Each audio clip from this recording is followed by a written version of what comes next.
Esporte, algo que vai muito além de uma simples atividade ou um hobby, algo que aqui no Brasil então tem um significado enorme. O poder do esporte sempre foi muito bem representado em diversos filmes, séries e obviamente animes. Animes de esporte são bastante amados e alguns deles extremamente famosos, onde eles mostram muito bem o quanto o esporte é algo tão transformador na vida das pessoas. Exemplos excelentes disso são Hajime no Ippo, Slam Dunk, entre outros que marcaram a história. E é uma pena ver que apesar dessas obras serem tão boas, ainda assim são obras que para muitos é desinteressante. Afinal, em um mundo onde você pode ver lutas estratosféricas entre demônios ou obras que contam grandes conspirações e grandes atos contra o mundo, quem vai se importar com o esporte, não é verdade? E há animes que ouvem isso do público e tentam fazer com que suas obras se pareçam ao máximo com os famosos Battle Shonen, o gênero de anime mais famoso que existe, onde as pessoas que simplesmente praticam esporte, geralmente jovens, se tornam pessoas com superpoderes. O que eu acho que é um foco errado. Eu sei que é uma necessidade de mercado, eu sei que é algo que vai identificar as pessoas e vai fazer muita gente assistir esse produto, sendo que um anime de esporte, ele não é isso. O foco de um anime de esporte é mostrar o quanto o esporte tem um poder imenso de transformar a vida daquele personagem e a vida daqueles que estão à sua volta e torná-lo uma pessoa melhor. E que principalmente sirva de incentivo, não para você chutar a bola que nem o Cristiano Ronaldo, mas as coisas simples e palpáveis que o esporte pode te dar, como construir novas amizades, te ensinar coisas valiosíssimas como principalmente disciplina e obviamente atuar de maneira positiva na sua saúde. E se tem um anime que eu simplesmente amo e que faz isso de uma maneira perfeita, é Haikyuu. Haikyuu, famoso anime de vôlei, inclusive várias pessoas que não veem muito anime já viram Haikyuu ou já tiveram interesse na obra, e ela é simplesmente impecável em mostrar todos esses pontos positivos e o que deveria ser o foco de um anime de esporte da melhor maneira possível. E hoje vamos falar como Haikyuu fez uma cena que na minha opinião foi perfeita e que conta exatamente isso que eu tô falando. Então antes de falar sobre essa cena, eu tenho que avisar que esse vídeo terá spoilers, não spoilers grandiosos que vão prejudicar muito a sua experiência, mas para falar dessa cena eu tenho que falar dela e eu tenho que falar um pouco do contexto em volta. Então não são spoilers pesadíssimos que vai te contar a trama toda e vai cagar a história para você, mas esteja avisado. Em Haikyuu nós acompanhamos o nosso protagonista, Hinata Shoyo, esse gurizinho aí bobinho, felizinho. E qual é o drama dele? Ele é um moleque baixo e vôlei, assim como basquete, é conhecido por ser um esporte onde tem pessoas altas. E se é uma pessoa baixa, geralmente é o chamado líbero, né? Que é aquela posição que mais serve pro time,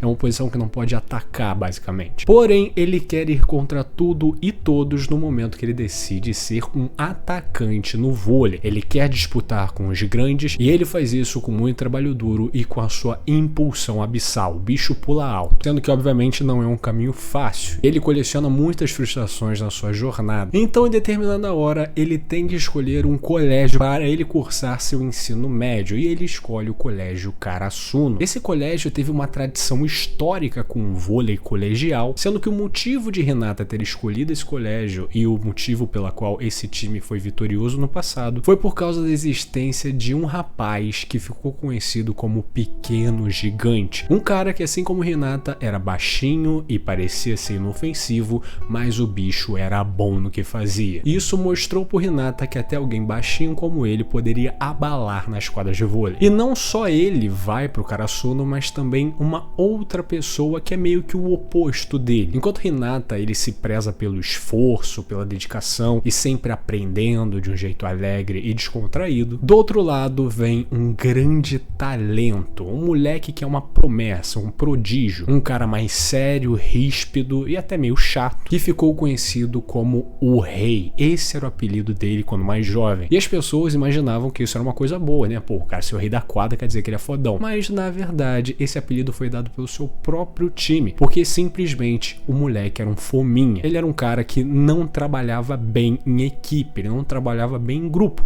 Ele era um cara que se valia das suas habilidades individuais e esquecia do time em volta. E eles têm uma relação de que se esperaria dessas duas personalidades se colidindo, bastante atrito, bastante discussão, mas eventualmente eles ficam amigos e aprendem aprendem a cooperar. E com a chegada desses dois, a gente vê a evolução da escola Karasuno no vôlei, que antes se valia das suas conquistas do passado, agora era um time todo fodido, mas que com a perseverança e o fôlego desses dois moleques, o time todo começa a mostrar sucesso novamente. E dessa nova leva de alunos que chega no Karasuno, no clube de vôlei, chegam também, além de Hinata e Kageyama, dois rapazes, sendo que o que a gente vai ver aqui é esse loirinho, Tsukishima. Tsukishima é um moleque alto, inteligente, sendo que ele é um adolescente chato pra caralho que acha que é foda. O primeiro encontro que ele tem com Hinata e Kageyama, ele fala ali que ele não se importa de entrar pro clube de vôlei, que ele não liga pra isso, ele tá cagando, ele só entrou porque ele tinha que fazer alguma atividade, ele teve que cumprir tabela basicamente. E ele, além de ser uma pessoa zero competitiva, que não se importa com o vôlei, também não entende essa fixação dessas pessoas por um esporte, algo,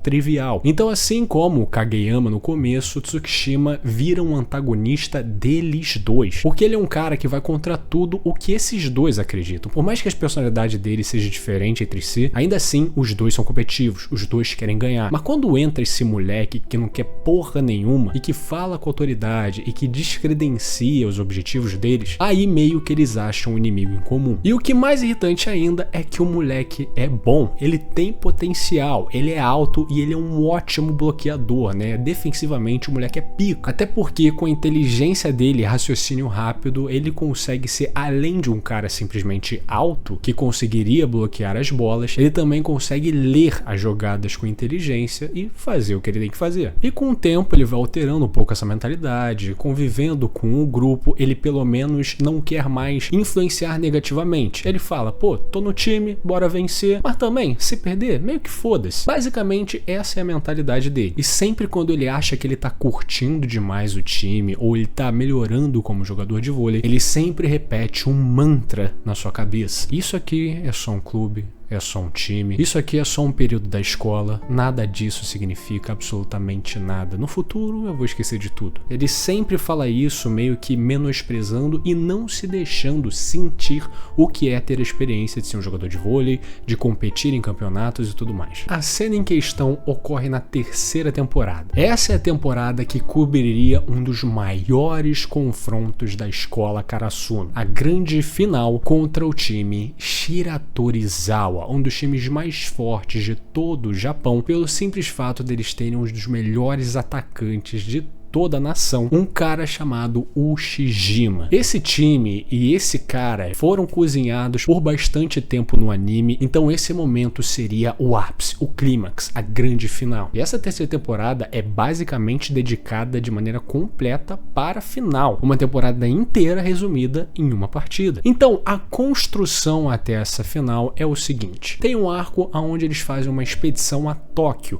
onde eles treinariam com outros grandes times do Japão, no chamado treino de verão, onde eles iam melhorar como jogadores de vôlei, iam fazer um network com outros atletas e blá blá. Esse é o momento em que o grupo entrosa mais como um todo e a gente vê também a ligação que ele tem com os outros personagens e que eles vão ser importantes mais lá na frente. E nesse momento, os caras dos outros times, que já são meio consolidados no cenário do vôlei colegial do Japão, meio que notam que o Tsukishima, ele tem potencial, ele é um moleque bom, sendo que parece que ele não leva a sério, enquanto o Hinata é um moleque que leva 200 vezes mais a sério. É um cara que apresenta progresso todos os dias. Então, pra meio que dar uma zoada nele, eles falam: meu irmão, nesse ritmo aí o Hinata vai te passar, ele vai ficar conhecidaço, esse tampinha aí vai superar você, que é um cara que meio que é nato pro vôlei. E nesse momento, onde essa comparação é feita, ele fala basicamente o porquê ele não é uma pessoa esforçada no esporte, e na verdade ele sente inferioridade em comparação ao Hinata. Ele se sente menor quando está com alguém que brilha tanto. Todo esse sentimento que ele tem com o vôlei começa no seu passado, quando ele era um moleque junto com seu irmão mais velho, e o irmão dele em um momento virou jogador de vôlei e sempre falava pro Tsukishima que ele era foda, ele era pica, pica, ele era o ace, o maior pontuador, o as do time. Sendo que, na verdade, ele era um moleque que ficava no banco de reserva. Ele nunca entrava porque ele era meio merda no vôlei. Sendo que ele falava isso pro Tsukishima ficar animado e, pô, nem precisa ver meu jogo não, eu sou muito bom, nem vai ter graça. Sendo que, obviamente, isso não dá certo e o Tsukishima consegue assistir a um jogo de seu irmão sem ele saber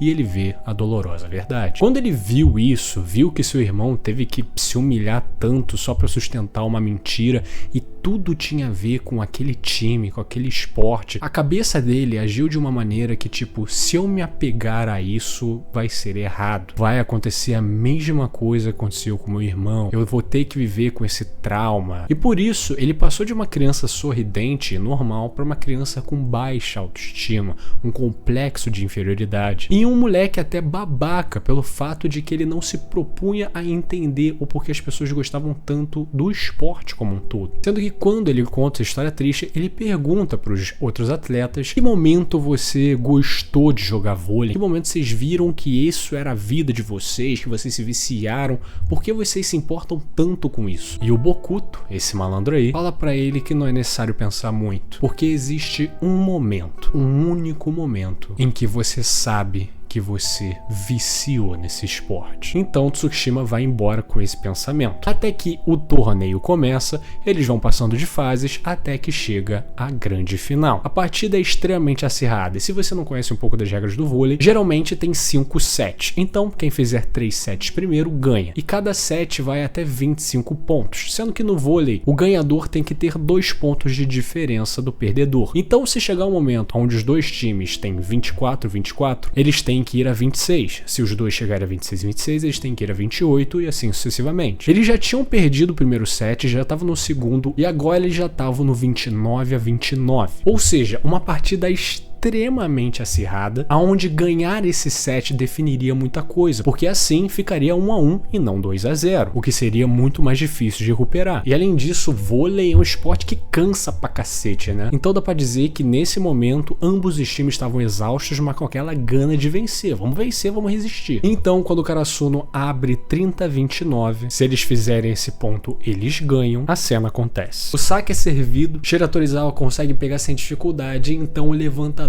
levanta pra besta que é o Ushijima. O bloqueio acontece, mas o bicho é enfesado e a bola passa, sendo que o líbero, o Nishinoya, consegue tancar essa bola e levantar ela. Mas o corte desse cara é muito poderoso, o que faz com que mesmo que eles consigam pegar a bola, é difícil retomar ela no jogo. Então por isso eles salvam a bola e devolvem pro outro lado de qualquer jeito. E nisso o levantador sabe, esse é o momento do nosso ace brilhar. Quando o demônio se prepara para vir, a gente vê a bola vindo de maneira perfeita para o Ushijima, enquanto Tsukishima pensa, talvez essa seja uma brecha. Então quando o homem vai cortar, Tsukishima intencionalmente deixa um vão no bloqueio para ele jogar a bola lá, e batendo na bola, ele cai na armadilha do loirinho, que bloqueia a bola com precisão. E não só isso, mas é aquele bloqueio que leva ao ponto, com todos da famigerada Shira Torizawa não entendendo o que acabou de acontecer. E é claro, nem mesmo o Ushijima. Então nós vemos um flashback do Tsukishima falando, né, com a baixa autoestima dele, que ele não vai conseguir vencer esse cara, mas pelo menos ele pretende bloquear algumas cortadas. O estádio vai à loucura e assim eles ganham o segundo set, tendo uma sobrevida e confiança para avançar. E nesse momento a câmera vai pro Tsukishima, que tá na mesma posição de quando ele pousou, e ele repete: é só um bloqueio, é só um ponto de 25, é só um clube. Mas nesse momento ele se lembra, quando for o seu momento, você vai se viciar.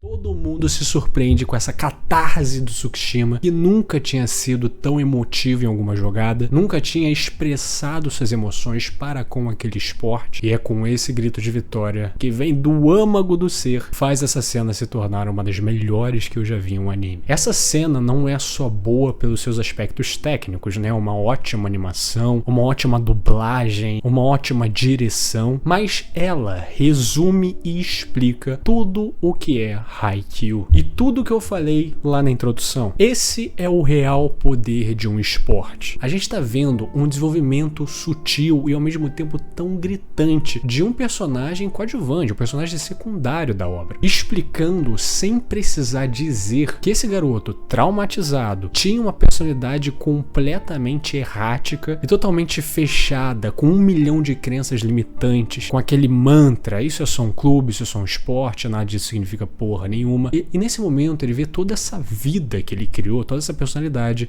caindo por terra por causa de um momento. É nesse momento que ele aceita tudo que ele negava. Isso aqui não é só um clube, não é só um bloqueio, não é só um ponto de 25, não é só um esporte e não é só um grupinho de amigos. Isso aqui é muito mais. Isso define caráter, personalidade e transforma. Além de que narrativamente isso coloca esse personagem no topo, é um desenvolvimento tão foda e tão bem amarrado, com todo aquele flashback, todas aquelas coisas que foram incutidas na cabeça dele e o gradual desenvolvimento desse personagem pra chegar nesse momento. E tem uma das cenas que eu lembro que quando eu vi, eu pulei do sofá e eu ficava revendo várias vezes até me cansar. Uma cena que expressa o que animes de esporte e obras sobre esporte no geral tem que representar. Não é sobre ser plasticamente bonito, ser praticamente sobre-humano. Esse é um sentimento real e que passa pra todo mundo que tá vendo que isso pode ser conquistado. Se você aí não sabe o que tá fazendo da vida, é uma pessoa sem amigos, sem porra nenhuma, com essa cena você entende que talvez entrando, sei lá, uma escolinha de futebol, qualquer merda que seja, talvez um momento desse aconteça na sua vida. É uma mensagem muito poderosa que foi feita de maneira magistral nessa cena. Além também de que isso aumentou muito meu conceito e minha visão sobre Haikyuu e também sobre animes de esporte no geral. Saber que uma obra com um tema, entre aspas, desinteressante, nesse mundo onde existem várias lutas com demônios, lutas galácticas, ainda assim um anime sobre esporte, ainda mais sobre vôlei, ainda mais no colegial, pode ser um negócio tão foda, tão transformador